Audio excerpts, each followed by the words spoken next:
પાયલબેનનો જે વરઘોડો કાઢવામાં આવ્યો એમાં સમગ્ર જનતામાં આક્રોશ છે, ત્યારે પોતે લાજવાની જગ્યાએ ગાજનારી આ ગુજરાતની ભાજપની સરકાર, એમની પોલીસ જ્યારે આ દીકરીને ન્યાય નથી અપાવી શકતા, ત્યારે અમારા સાથી ગોપાલભાઈ ઇટાલિયાએ આજે જાહેર મંચ પરથી પોતાની વ્યથા ઠાલવીને પોતાના અંદરમાં રહેલો આક્રોશ એમણે ઠાલવ્યો છે.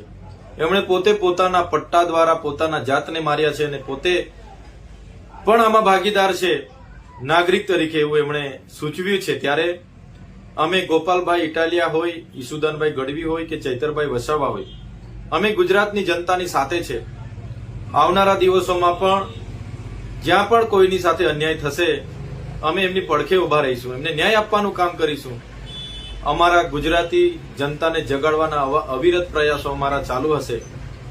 ગુજરાતના તમામ વર્ગના લોકોને, એ પ્રશાસનમાં બેઠેલા લોકો કે બીજા લોકો દ્વારા જ્યાં પણ અન્યાય થશે ત્યાં આમ આદમી પાર્ટીનો તમામ કાર્યકર ઉભો હશે અને ગુજરાતની જનતાને જગાડીશું અને આવનારા દિવસોમાં બધા એક થઈને તમામ વર્ગને ન્યાય અપાવવાનું કામ આમ આદમી પાર્ટીના કાર્યકર તરીકે અમે કરતા રહીશું.